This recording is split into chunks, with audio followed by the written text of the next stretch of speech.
Antes de falar aqui da palavra, só para acrescentar algumas coisas ao meu respeito, o meu neto disse para o meu filho assim: pai, quero ser igual ao avô Mário. Meu filho falou assim: como assim? Quando eu crescer, eu não quero ser nem muito velho, nem muito novo. 3 filhos criados, uma esposa maravilhosa e rico. Eu não sei de onde ele tirou a riqueza, eu não sei como é que ele está vendo o avô, mas eu achei muito engraçado e falei para minha esposa como é interessante a gente perceber que as pessoas estão olhando para cada um de nós. Então o meu neto me viu, me avaliou como um vô nem velho nem novo, com uma mulher maravilhosa, que no caso é a avó dele, a minha esposa, com 3 filhos criados, dentre os quais um é o pai dele, mas rico. Que visão de mundo é essa? Mas é verdade, as pessoas olham e as pessoas nos interpretam. Elas olham para a gente e nos julgam e dizem coisas ao nosso respeito. Verdade ou não é uma outra história, mas ninguém escapa aqui do olhar julgador de ninguém. Por isso eu quero convidar você, meu irmão e minha irmã querida, para que abra aí a palavra do Senhor no 2º livro dos Reis, do capítulo 6, do verso 8 ao verso de número 17. Enquanto você vai aí achando o texto, 2º livro dos Reis, capítulo 6, do verso 8 em diante, eu trago também aqui um abraço carinhoso da Igreja Presbiteriana de Itaquera, que comemorou 41 anos de aniversário no domingo passado, né? Então nós temos as igrejas, a Carvalho agora domingo também comemorou, acho que 50, alguma coisa assim. Então a nossa região aqui, a Zona Leste, Deus foi, é e será generoso para conosco, derramando a sua maravilhosa graça.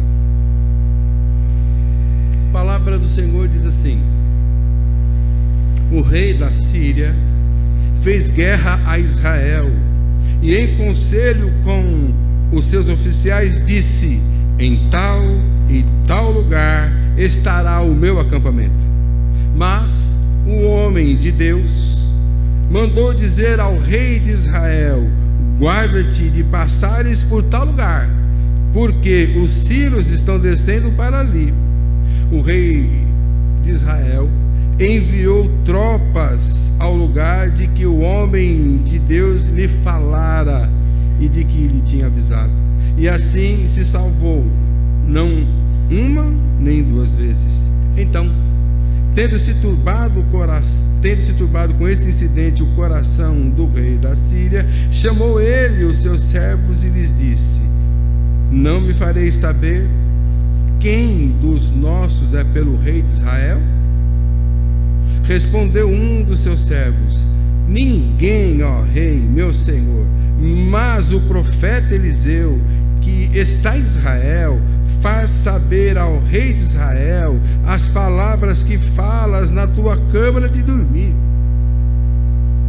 Ele disse: ide e vede onde ele está, para que eu mande prendê-lo. Foi-lhe dito: eis que está em Dotã. Então enviou para lá cavalos, carros e fortes tropas. Chegaram de noite e cercaram a cidade. Tendo se levantado muito cedo o moço do homem de Deus e saído, eis que tropas, cavalos e carros haviam cercado a cidade. Então o moço lhe disse: ai, meu senhor, que faremos? Ele respondeu: não temas, porque mais são os que estão conosco do que os que estão com eles. Orou Eliseu e disse: Senhor, peço-te que lhe abras os olhos para que veja. O Senhor abriu os olhos do moço e ele viu que o monte estava cheio de cavalos e carros de fogo em redor de Eliseu. Vamos orar mais uma vez?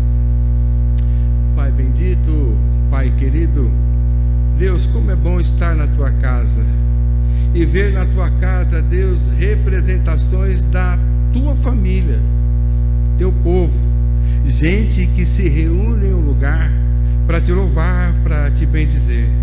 Ó Pai, como é bom saber que a tua graça, a tua bondade, a tua misericórdia tem se estendido sobre o teu povo e tem abençoado o teu povo com toda sorte de bênção. Assim podemos ver, ó Deus, o teu povo entoando louvores ao teu santo e excelso nome, em gratidão e em reconhecimento ao teu agir em suas vidas. Deus, agora de modo muito, muito especial, Deus, fala conosco por meio da tua palavra, dá direção, dá orientação, no nome santo de Jesus. Amém. Queridos, eu quero começar esta mensagem usando 2 versos muito conhecidos da igreja, os quais expressam comunhão com Deus. O primeiro é: alegrei-me quando me disseram, vamos à casa do Senhor. E o segundo é esse: como é bom e agradável vivemos em união. Essas 2 passagens bíblicas mostram para a gente essa ideia de comunhão. Cremos que Deus, soberano, Criador dos céus e da terra, o qual sustenta todas as coisas pela força do seu poder, Ele quer ter comunhão conosco. Isso me impressiona muito, porque Ele, Deus, demonstra pela Sagrada Escritura e pelas manifestações dEle o tempo todo, que Ele quer ter comunhão conosco. E a pergunta que a gente sempre faz é: mas o que é? O que é ter comunhão com Deus? Como que é esse negócio de ter comunhão com Deus? A gente poderia ficar falando de questões teológicas e profundas aqui e discutindo isso, mas não é o caso. Aqui eu gostaria tão somente de deixar assim para nós: comunhão com Deus é participar das coisas de Deus. É o Deus, Criador dos céus e da terra, o Senhor sobre todas as coisas, revelando para nós a sua santa vontade. Como é precioso para mim saber que Deus se importa tanto comigo, de uma maneira tão profunda, que Ele quer ter comunhão comigo e quer mostrar para mim qual é a sua santa vontade também na minha vida, na vida da minha família, porque Ele é o Deus da família, e a gente não pode deixar isso escapar do nosso entendimento. Aliás, isso precisa ficar cada vez mais maduro no teu, no meu coração. Deus é o Deus da família. A Bíblia apresenta Ele assim, ó: Deus de Abraão, Deus de Isaac e Deus de Jacó. Ele é Deus do Pai, Ele é Deus do Filho e Ele é Deus do Neto. É Deus da família. Esse Deus cuida de cada um de nós de modo particular, é verdade, mas cuida também da nossa família. Por quê? Porque todos nós pertencemos a Ele. Essa comunhão é muito interessante, porque lá o salmista diz assim: a intimidade do Senhor é para aqueles que o temem, os quais Ele dará conhecer a sua aliança ou a sua vontade. Às vezes a gente pergunta para a esposa: o que foi? O que aconteceu? Por que você está com esse rosto? Alguém falou alguma coisa para você? E ela responde assim: foi nada não. Quando ela fala assim, e não foi nada não, você já sabe que foi tudo. Ela quis dizer foi tudo, não pergunta mais nada, não me aborrece, agora não quero falar sobre isso, depois eu falo. Deus, Todo-Poderoso Senhor, Ele quer mostrar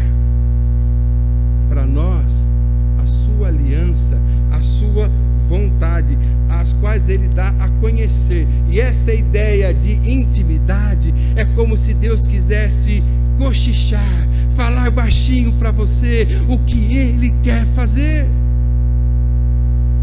Talvez você pense nisso só num tempo muito distante, passado lá dos patriarcas. Tá bom, é verdade, Deus fez isso mesmo, porque a sua Bíblia não é diferente da minha, talvez na tradução de um verbo ou de uma preposição, mas lá em Gênesis capítulo 18, verso de número 17, no conselho da Trindade, Deus disse assim: disse o Senhor, ocultarei a Abraão o que estou para fazer? Visto que Abraão certamente virá a ser uma grande e poderosa nação, e nele serão benditas todas as nações da terra. Ou seja, Deus estava dizendo assim para eles: eu não posso esconder o que eu vou fazer. E aí o que é que ele ia fazer? Ele ia acabar com Sodoma e Gomorra, ele ia destruir Sodoma e Gomorra, porque o clamor da cidade chegou até ele, o pecado chegou até ele, e ele estava resolvido: eu vou acabar com Sodoma e Gomorra. Aí nós conhecemos a história, e a história diz que Abraão foi lá e tentou fazer com que Deus mudasse de ideia, e nós conhecemos o leilão da oração, 50, 40, 30, e Deus falou: Moisés, Abraão, pode ir lá, se você achar, estamos juntos. Esse já é o Deus de Itaquera, estamos juntos. Se não achar, eu vou destruir. E ele foi, e ele tentou, e ele insistiu. Por quê? Porque Deus revelou para ele o que ia fazer. De modo bem macro assim, você e eu sabemos o que é que vai acontecer. Um dia o Senhor vai voltar e vai julgar as nações. Tá, enquanto isso não acontece, tem uma revelação para mim e para você, que é aquela que eu e você precisamos pregar o Evangelho, porque tem gente que não conhece o Evangelho. Então a sua missão, a minha missão, como homens de Deus, é falar desse Deus, é falar do amor de Deus, é anunciar o Evangelho, para que Ele, Deus, promova conforme a sua vontade a salvação para quem Ele quiser. E é nesse sentido de comunhão que a gente vai caminhando, que a gente vai andando, que a gente vai numa perspectiva de pensar assim: eu estou fazendo a vontade de Deus, eu estou fazendo a vontade de Deus. Eu não sei se você entende, se você tem muito disso, mas Deus fala conosco, Deus conversa com a gente. E não há na história, em nenhum momento da história, nem da história da humanidade e nem na história particular do seu povo, onde Deus tenha deixado o homem só. Deus conversou com Adão no Éden, antes da queda e depois da queda. Eles tinham um local, um ponto de encontro, onde eles conversavam. A gente não sabe o que é que eles conversavam. A gente não tem noção, porque o texto bíblico não mostra, não relata para a gente a conversa. Mas o texto bíblico diz que eles conversavam. Havia um local e havia uma hora em que, na viração do dia, Deus ia falar com o homem Adão. E interessante é que teve um dia que Deus foi no encontro de Adão e que não foi.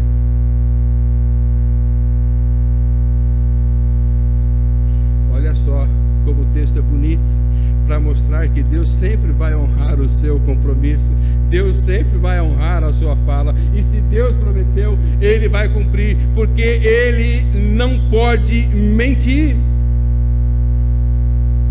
Adão não estava lá.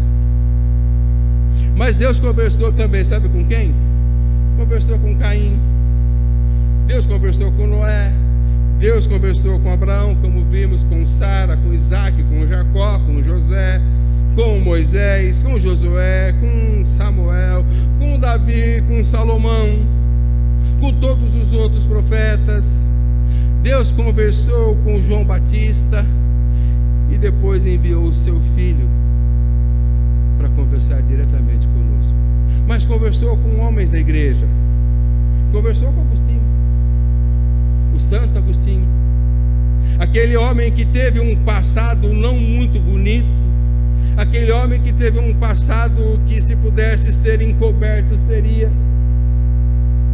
Foi um camarada que, depois do apóstolo Paulo, talvez o maior grande teólogo, para poder entender, para poder explicar. E ele vai dizer assim: gente, o negócio é mais ou menos assim: toda a verdade é verdade de Deus, ainda que na boca de um pecador.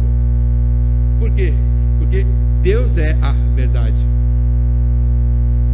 Deus conversou com Lutero, Deus conversou com Calvino.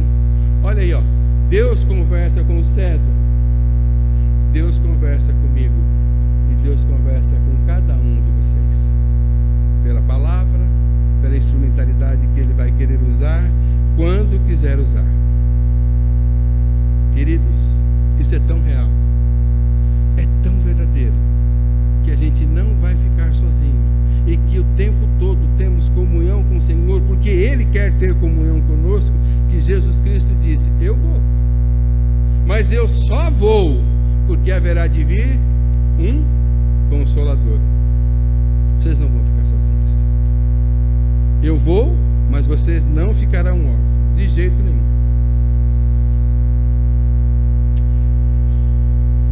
Essa semana que passou foi uma semana muito difícil para mim. A minha esposa teve que passar por um exame, uma biópsia de mama. E tem 40 anos que eu estou casado com essa mulher. E ela sempre foi muito séria, e muito segura, e muito confiante.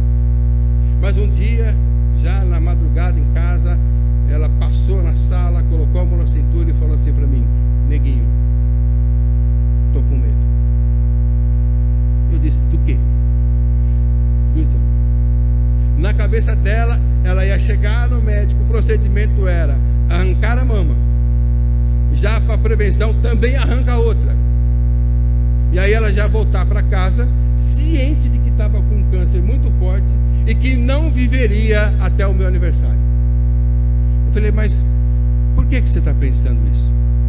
O que é que está acontecendo? Ela disse: eu não sei, mas eu estou me sentindo assim, com muito medo. Quando chegamos no dia para fazer o procedimento, foi quarta-feira agora, e quando o médico lá chamou Roseli Batista, ela olhou para mim já com os olhos para chorar. E quando ela começou a querer chorar, eu falei: não chora, porque se você chorar, eu choro. Aí descemos, fomos até o quarto onde aconteceu o procedimento. E aí a pessoa que estava acompanhando a gente, já acalmando ela, disse assim para mim: o senhor não pode entrar. Eu olhei para ela e falei: Roseli, ela está falando que eu não posso entrar. Eu não vou entrar, eu vou ficar aqui na porta. Mas eu vou te dizer uma coisa: o meu Deus vai entrar com você. E se você acreditar, vai dar tudo certo, porque aonde eu paro, Ele continua. Sabe por quê? Porque Ele é Deus, porque Ele quer ter comunhão conosco, e Ele não vai deixar você só por uma razão: você faz parte do plano e do propósito dEle. Creia nisso. E é mais ou menos assim, porque quando a gente vai visitar alguém, a gente tem um tempo de visita, não é? A gente tem um tempo de visita, a enfermeira entra de hora em hora, do tempo em tempo, mas Deus nunca nos abandona. E para a gente entender isso, essa presença de Deus é tão forte que a Bíblia diz assim: o Senhor é a tua sombra. A sua mulher pode te deixar, o teu marido pode parar na porta, mas Deus não para. O texto que nós lemos vai chamar a atenção para um homem que tinha comunhão com Deus. Um homem que contava para o rei de Israel o que o rei da Síria queria fazer, toda a maldade, toda a perversidade, toda a intenção ruim, todas as emboscadas, todas as ciladas, todas as armadilhas que o rei pensava em fazer contra Israel. O homem de Deus chegava lá para o rei de Israel e falava assim: olha, o rei está pensando assim, O rei está querendo fazer isso, então toma cuidado, não vá por esse caminho. E aí o texto diz que o rei da Síria ficou meio bravo com aquele negócio, porque isso não aconteceu uma ou duas vezes. Então a ideia é de que várias vezes os planos do rei da Síria foram frustrados. E eu quero dizer para você aqui, já antes de mais nada, todo plano do inimigo da sua alma é frustrado, porque você está salvo em Cristo Jesus, porque você foi lavado pelo sangue do Cordeiro. Nada pode mudar isso, absolutamente nada. O inimigo pode tentar, o inimigo pode levantar, o inimigo vai colocar cilada no teu caminho, mas tenha certeza de uma coisa, meu irmão: você não pode ser abalado, porque o inimigo da sua alma já foi vencido. Você é do Senhor Jesus, Ele morreu por você e vivo está e intercede por você. O rei da Síria chamou então todo mundo e disse assim: não, alguma coisa está acontecendo. Mas a Bíblia está dizendo que o coração dele estava turbado, estava agitado, ele estava nervoso, porque tudo que ele pensava acontecia ao contrário. Então ele teve a seguinte sensação: ó, tem alguém aqui que é traidor. Tem alguém aqui que está dizendo as coisas que a gente planeja lá para o meu inimigo, para o tal do rei de Israel. E eu fico imaginando a cena, a frustração, até que alguém levanta a mão e fala assim: rei, o negócio é o seguinte, não é ninguém aqui não. Se tem uma coisa que o Senhor pode confiar, é que aqui ninguém é traidor do Senhor. Não, mas então o que é que está acontecendo? Ah, então eu vou falar. É que tem lá um homem de Deus, que fala tudo, absolutamente tudo, entra no mais íntimo, no mais profundo. E para falar a verdade para o Senhor, o que o Senhor pensa lá no secreto do teu quarto, tem um homem de Deus que revela para Israel o que é que vai acontecer. Ah, é? E onde é que ele está? Mais ou menos assim. Ele está na Vila Buenos Aires. Está na Vila Buenos Aires? Tá. Então foram para lá. Na cabeça do rei, então agora estava tudo resolvido. Já sei o que é que está acontecendo e vou colocar um ponto final. Você já conseguiu imaginar o exército americano cercando a Vila Buenos Aires? É essa a ideia. Porque Dotã é uma cidadezinha minúscula, pode olhar depois aí, pequena, insignificante, não valia nada, não tinha proteção nenhuma. E de repente o exército do rei da Síria estava cercando a cidade por causa de um homem que tinha comunhão com Deus. A Bíblia diz que o moço, o ajudante, o servidor do profeta do Senhor, levantou cedo. Isso é que dá levantar cedo. Levantar cedo não. Ele levantou cedo.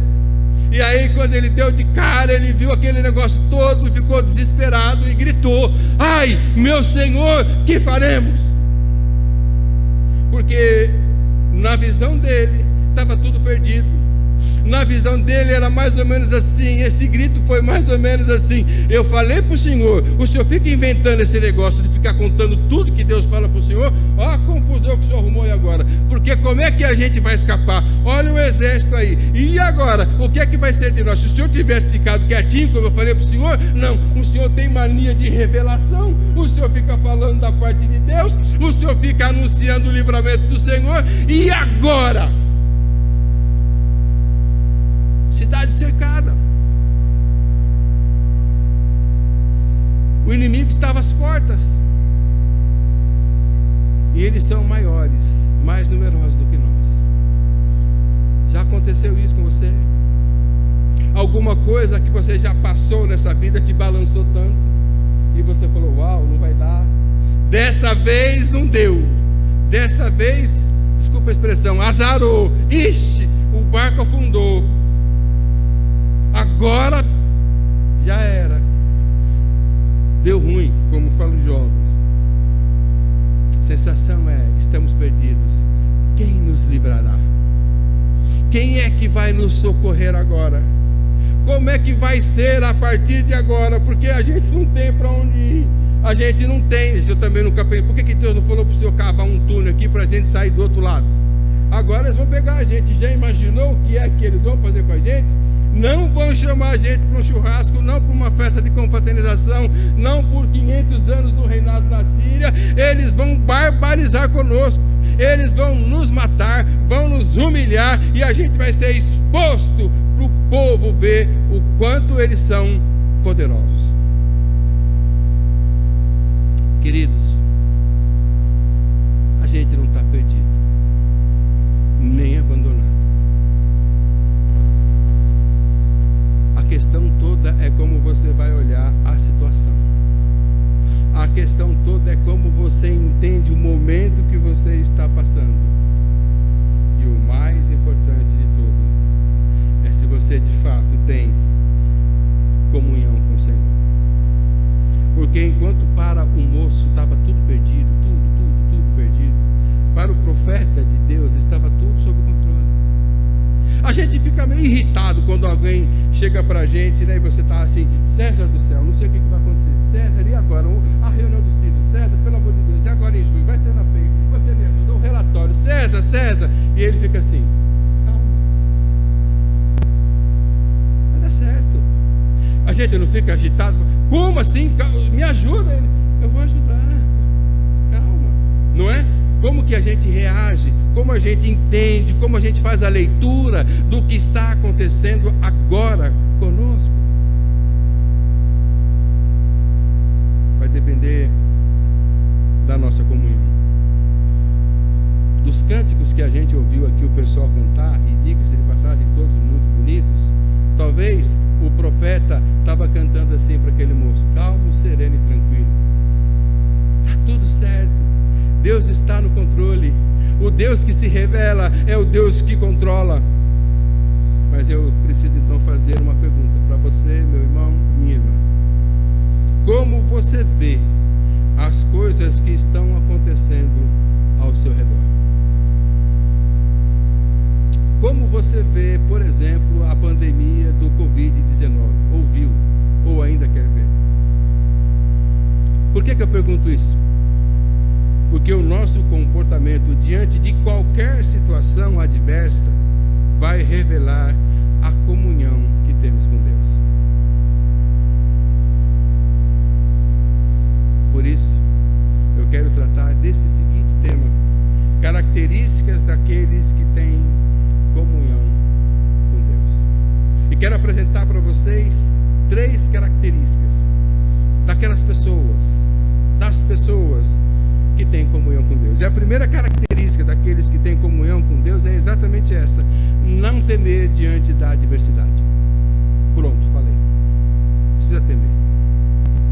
Queridos, a grande verdade é que hoje nós somos atacados por todos os lados.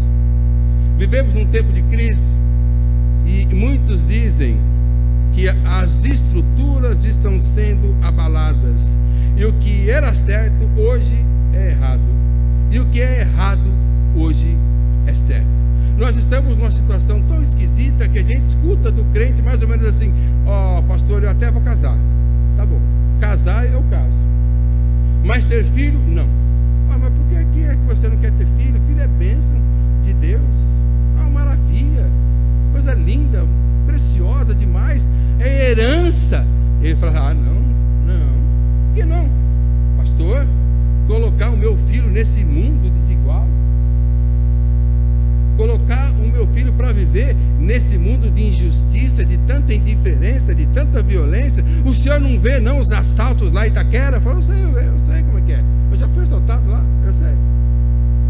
O senhor não vê o perigo? Não, eu sei, eu já capotei também, eu sei. Então o quê? Não dá. Colocar a pessoa nesse mundo, ele fala assim, ó, colocar a pessoa nesse mundo para sofrer. Eu fiquei pensando assim e falei para ele: bonito, você já parou para pensar na atitude do casal, o pai e a mãe de Moisés? Porque se está ruim agora, lá no Egito estava pior. Porque o tal do faraó ficou mais ou menos louco e falou assim: ó, toda criança hebreia que nascer, se for menino, vai ser o quê? Morto. Mas mais do que isso, não é só ser morto, é ser petisco, é ser alimento de crocodilo no Nilo.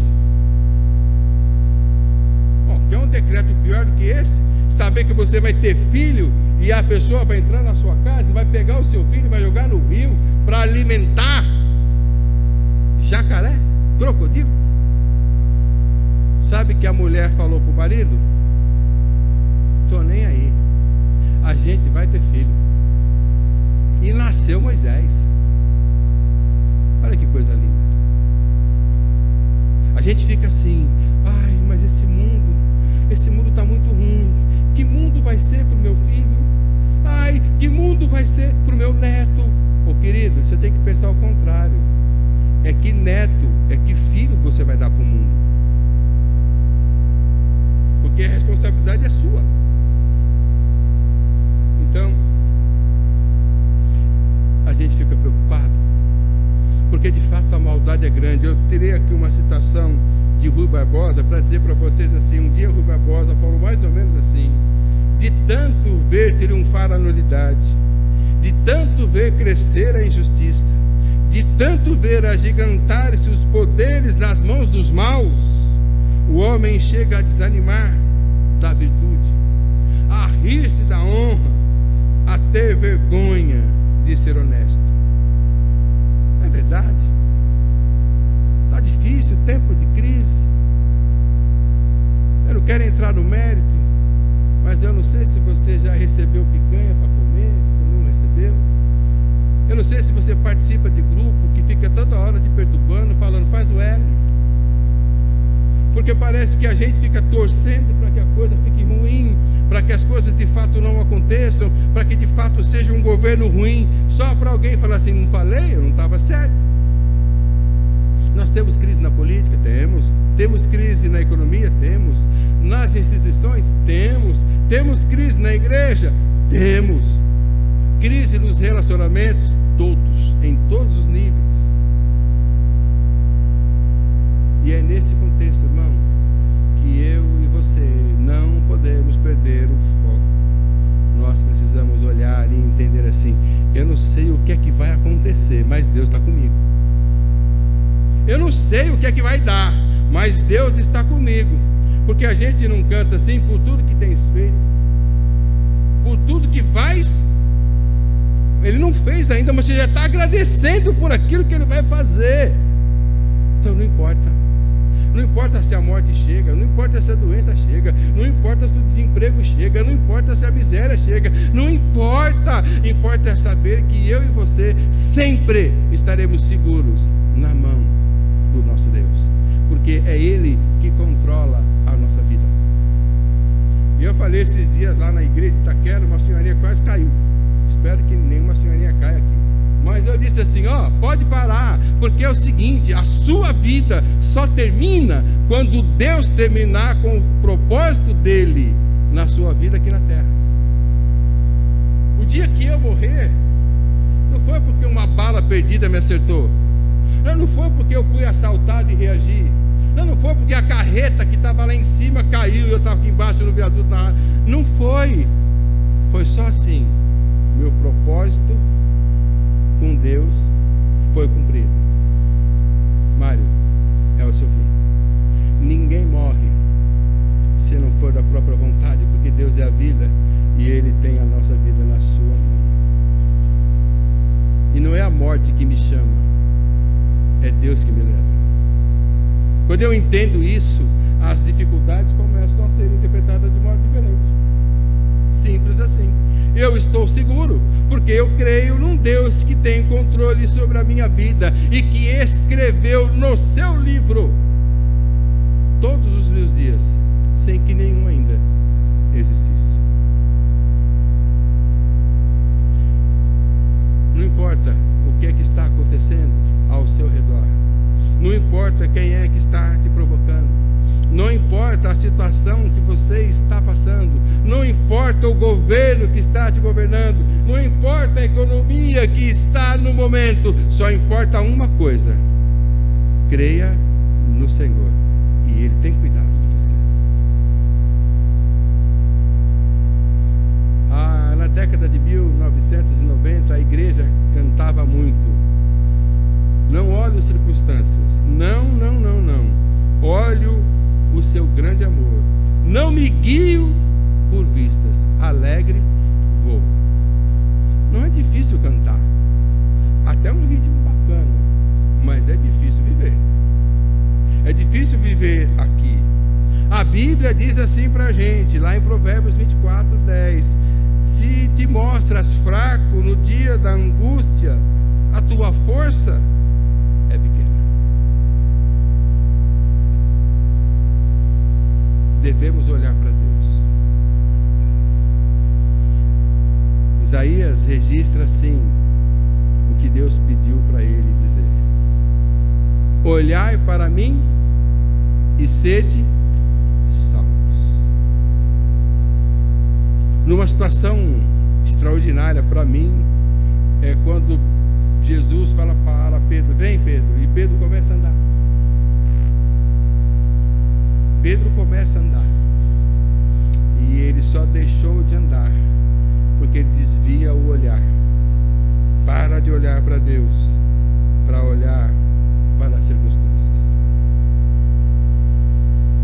Como você tem se comportado nos dias de dificuldade? Sabe por que eu falo isso? Lembra que eu falei agora há pouco do meu netinho? Ele só tem 9 anos, mas ele está me olhando, ele está me vendo.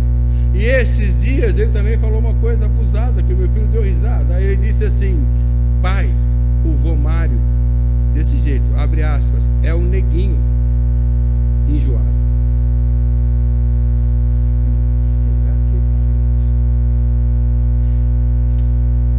Depois ele viu alguns vídeos meus lá por conta do Mackenzie, da TV Mackenzie, e aí ele chegou pro coleguinha dele lá e falou assim: meu avô é professor, é pastor e é youtuber. O seu filho dentro da sua casa está te olhando. Ele está vendo como você fala, como você reage diante das situações. E é por isso que a gente não estranha porque que os filhos dos crentes não estão na igreja. É um problema sério que vai ter que resolver. Porque não é difícil ser crente dentro da igreja.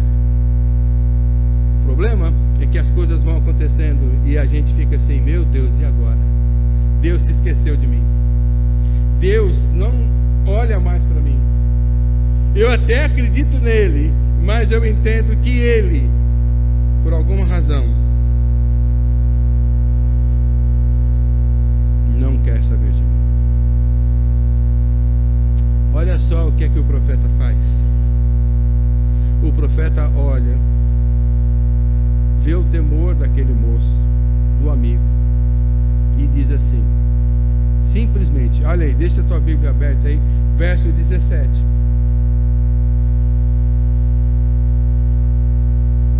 Perdão, verso 16. Ele vai responder para o moço que está gritando: ai meu Deus, ai meu Senhor, que faremos? Ele diz: não temas, não temas, porque são mais os que estão conosco do que os que estão com eles.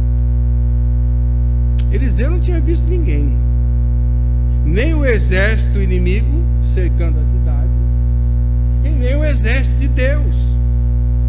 Ele simplesmente ouviu o relato do moço desesperado, dizendo que os sírios estavam ali, o exército estava ali, a cidade estava cercada, e ele fala: não tem problema.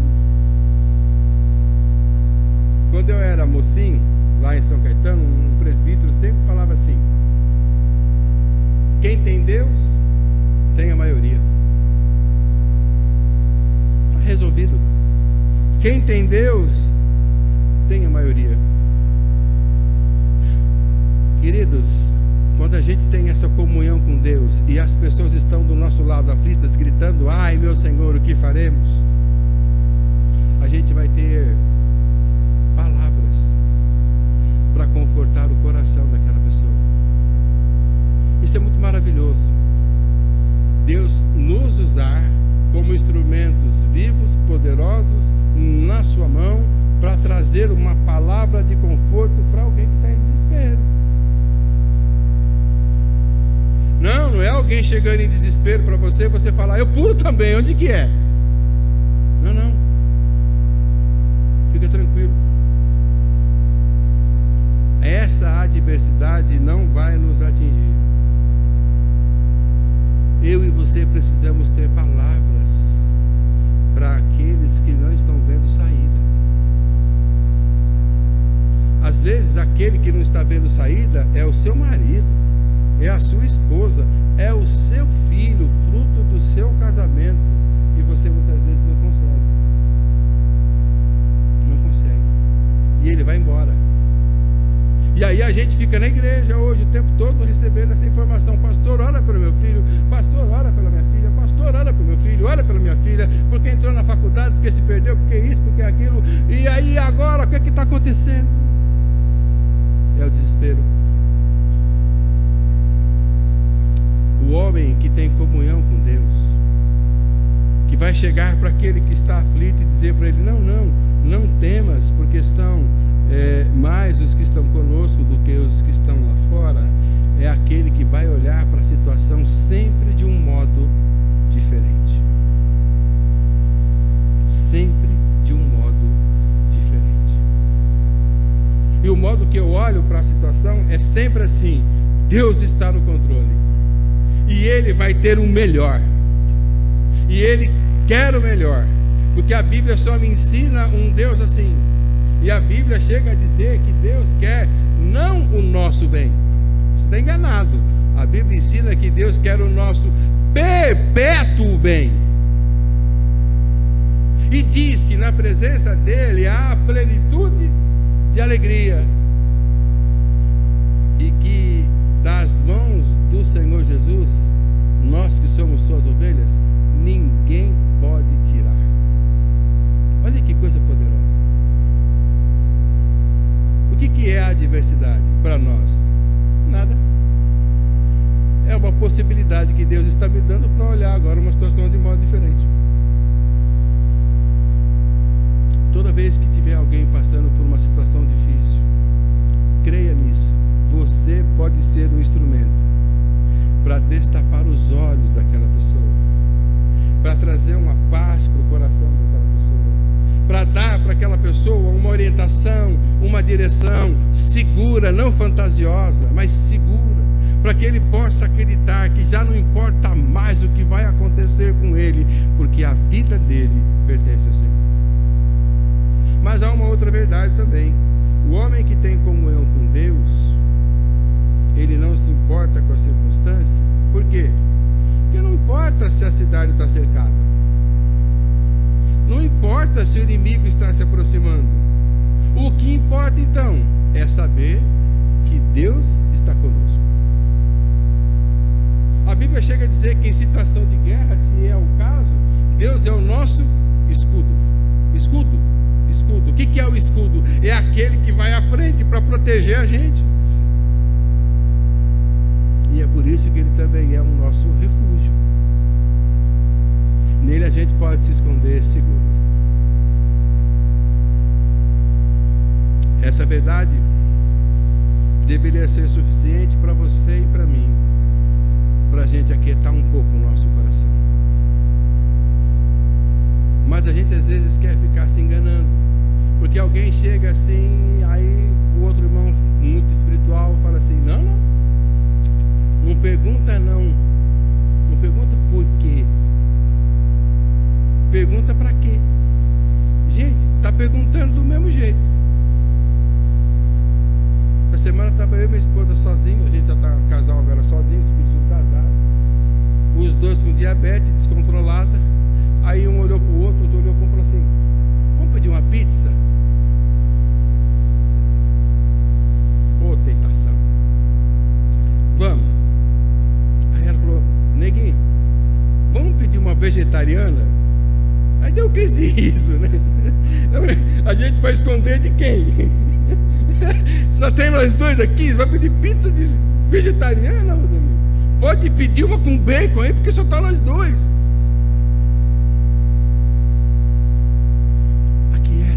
oração. A Bíblia diz assim: aquietai-vos e sabei que eu sou Deus. Gente, são verdades que a gente só precisa viver, porque conhecer a gente já conhece. Como é bom ouvirmos palavras de conforto em tempos de tribulação. Claro, é bálsamo para a gente. É certeza de que diante de uma tempestade a gente vai estar em paz. Eu fico pensando naquela tempestade também que Jesus fala assim para eles: não temam, sou eu.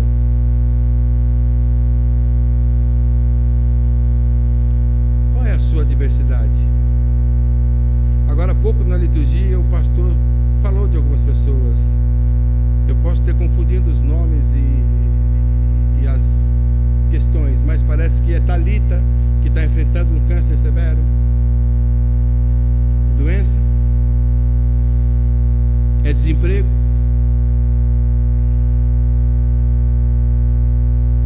é a perda do pai, da mãe. São pais e filhos que têm um relacionamento que não é sadio. Qual que é a doença? Seu casamento? Seu casamento está doente? Você é um dependente químico? Eu sei qual é a sua doença, eu não sei qual é a sua adversidade, mas eu digo para você: corra para Jesus, que Ele tem a resposta. Ele está contigo. Não é só não temer. Veja aí a segunda característica daqueles que têm comunhão com Deus: é encontrar tempo para oração. Ah, meu irmão, minha irmã, como é precioso esse tempo de oração, e a gente precisa desejar mais isso, a gente precisa querer mais isso, mais esse tempo de oração, se derramar diante do Senhor, ter mais tempo de comunhão em oração com Deus. O maior exemplo para nós é do próprio Jesus. Ele tinha tempo para orar. Ele então nos ensina a necessidade de uma vida de oração, porque quanto mais eu e você orarmos, mais eu e você seremos dependentes do Senhor. Depositaremos a nossa confiança tão somente nele. O problema é que você vai falar assim para mim: ei, pastor, não dá não. Por que não dá, rapaz? Vai corrido. O dia é corrido. E muita gente fala assim: um dia de 24 horas não dá, eu tenho tanta coisa para fazer. Lutero disse uma vez assim: amanhã tenho muita coisa para fazer, vou levantar mais cedo para orar. Amanhã eu tenho muita coisa para fazer, vou levantar mais cedo para orar. Qual que é a nossa prática? Fala a verdade. A gente começa a orar domingo, a oração mais longa que tem, né? Começa a orar domingo depois do Fantástico, acorda já no Jornal da Manhã. Você tem levado a sério a sua vida de oração? Não dá para a gente ter êxito na vida espiritual se a gente não tiver uma vida de oração. Temos investido? Quanto tempo temos investido? Às vezes é legal, sabe tocar violão muito bem, sabe tocar o violão júnior muito bem, mas ora. Às vezes o nosso filho vê a gente cantando, mas não vê a gente orando.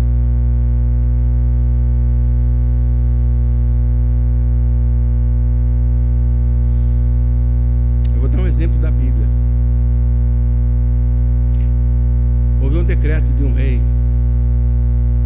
que era proibido qualquer homem, no espaço de 30 dias, fazer qualquer tipo de oração para qualquer Deus que fosse. Não era permitido. Quem fizesse tivesse oração, seria jogado na cova dos leões. Sabe o que a Bíblia diz? A narrativa da Bíblia diz que Daniel ouviu aquela conversa, saiu de onde estava, foi para a casa dele e fez o que ele costumava fazer. O que era? Orar. Orar. A gente brinca muito com oração. Até na hora da comida, em acampamento, então, é mais ou menos assim, né? Faça mal, faça bem, em nome de Jesus, amém. Tá ótimo, vamos orar, ou vamos comer.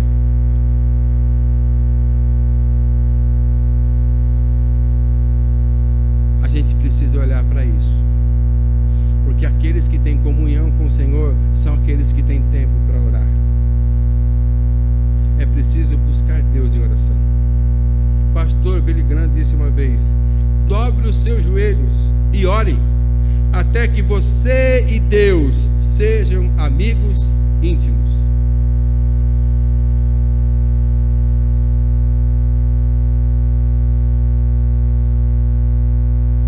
Voltando ao nosso texto, diante da adversidade, depois de falar para aquele jovem num tema, está tudo certo, Deus está com a gente, Eliseu vai orar.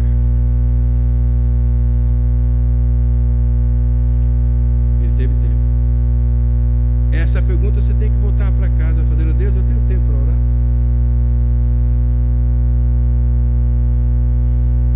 Amanhã eu tenho que levantar às 5h30 para chegar no Mackenzie antes de todo mundo, porque senão depois do trânsito entope eu não consigo chegar. E esses dias eu cheguei, apertei o elevador, desesperado, tudo despenteado, dei de cara com uma moça. Aí falei para ela: nossa, gente, é 5h30 da manhã, a gente já está atrasado, né? Ela falou: é verdade. O que a gente faz agora? Sai correndo. E aí a gente não tem tempo, porque eu estou olhando no Zap, porque eu estou olhando no Facebook, porque eu estou respondendo pergunta, porque eu estou preocupado com alguma coisa, porque isso, porque aquilo. E aí eu não orei.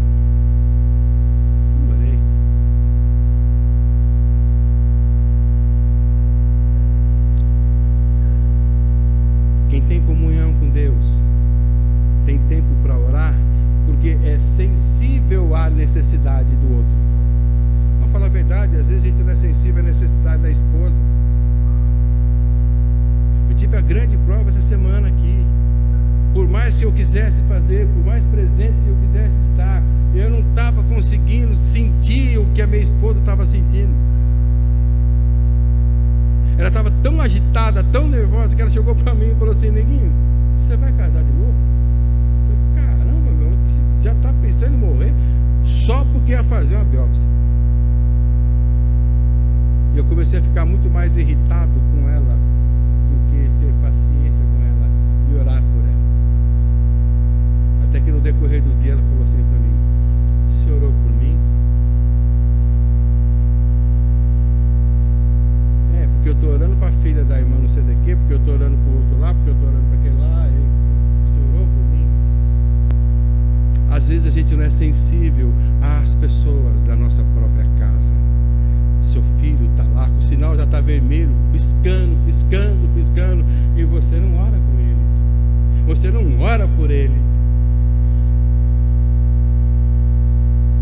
Outra coisa, a gente precisa ter disposição para orar por aqueles que pensam diferente da gente, que foi o caso do moço. Poderia falar assim: Deus, mata esse moço também, porque não serve para nada, não acredita em nada, está fazendo o quê? Está me atrapalhando, estava dormindo, acordei assustado com ele gritando, o que é que vai fazer? Não, a gente precisa aprender a orar uns pelos outros. A pessoa pensa totalmente diferente da gente. A gente tem que dobrar o joelho e orar por ela. A Bíblia ensina assim: orai uns pelos outros, muito pode a oração dos justos em seus efeitos. Lembra dessa frase? Muita oração, muita bênção. Pouca oração, pouca bênção. Nenhuma oração, nenhuma bênção.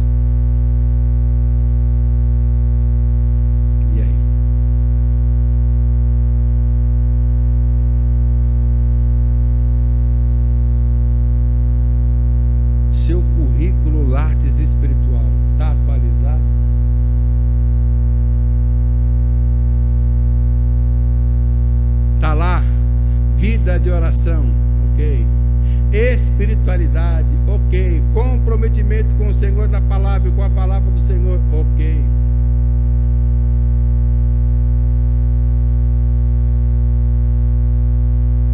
Paulo diz assim para uma igreja: por essa causa eu me coloco de joelho.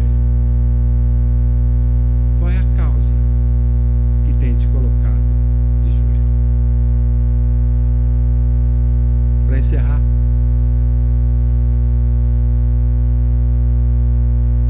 olha aí no verso 17, que não era só uma questão então de dizer para ele não temer, não era só uma questão então de orar. Aqueles que têm comunhão com Deus, gente, têm as suas orações respondidas. Está aí o texto, mostrando para nós. Verso de número 17 diz exatamente isso. Orou Eliseu e disse: Senhor, peço-te que lhe abras os olhos para que veja. O Senhor abriu os olhos do moço e ele viu que o monte estava cheio de cavalos e carros de fogo em redor de Eliseu. Bendito seja Deus, que não me rejeita a oração e nem aparta de mim a sua oração. O Senhor abriu os olhos do moço, atendeu a oração de Eliseu. Agora o moço não vê mais como via antes. Houve aqui o que a gente pode falar então de uma redenção, de uma transformação, de uma conversão, de uma mudança, porque o que ele via e que lhe dava medo, agora o que ele vê lhe dá esperança e segurança. O moço viu. O que ele viu? Cavalos e carros cercando o profeta Eliseu. Maior proteção que se poderia ter. Para pensar que privilégio, que bênção que é a gente orar e Deus responder às nossas orações. O salmista diz assim: amo o Senhor porque Ele ouve a minha voz e as minhas súplicas. Várias orações foram respondidas e muitas delas estão registradas. A oração de Ana foi ouvida para ter o tal de Samuel. A oração de Elias entre dos 450 profetas de Baal. A de Zacarias para que Isabel tivesse um filho e nascesse então João Batista. A oração de Eliseu e tantas e tantas e tantas outras orações.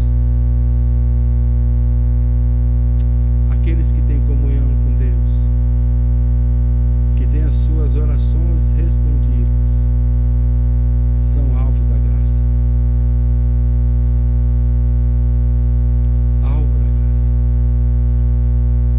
O Deus Todo-Poderoso se inclina para ouvir a minha oração.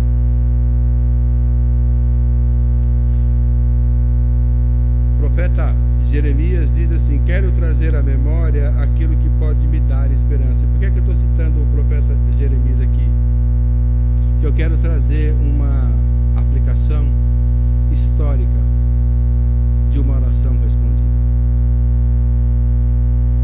A rainha da Escócia, lá no ano de 1542 a 1587, conhecida como Maria Sanguinária ou Mary Stuart, ela disse assim: não temo exércitos, só temo uma coisa. O que é que a senhora teme, majestade?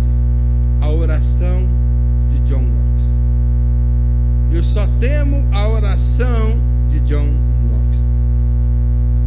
Como que ele orava? O que ele pedia? Que dava tanto medo assim para a rainha. Ele só dizia assim: Senhor, me dá a Escócia, ou eu morro. Tem mulher, tem marido, que não ora sequer pela conversão da sua família. E um homem está pedindo assim: me dá o meu país. O meu país precisa ser do Senhor Jesus. Se eu não ver isso, eu morro. Berço do presbiterianismo. Hoje está mais para lá do que para cá. Mas Deus ouviu a oração daquele homem e atendeu a oração de John Knox. Você acredita que Deus pode ouvir a sua oração? Aqui na Zona Leste?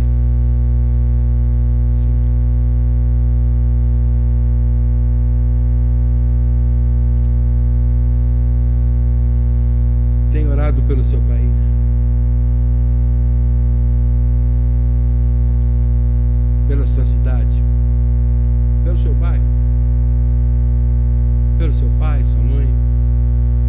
Você tem orado pela sua esposa?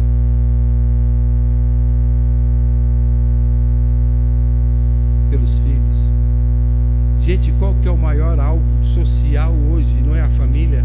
O inimigo não está atacando a família, não está descaracterizando o que é uma família, não está descaracterizando o que é o casamento, não está descaracterizando o que é uma educação que um pai tem que dar para o filho, e a mãe também, e os filhos obedecerem aos pais. Isso tudo não está invertido hoje?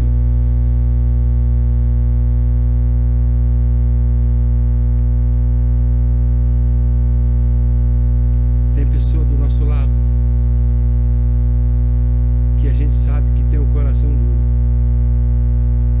mas a gente não tem orado para que ele possa ver a glória do Senhor.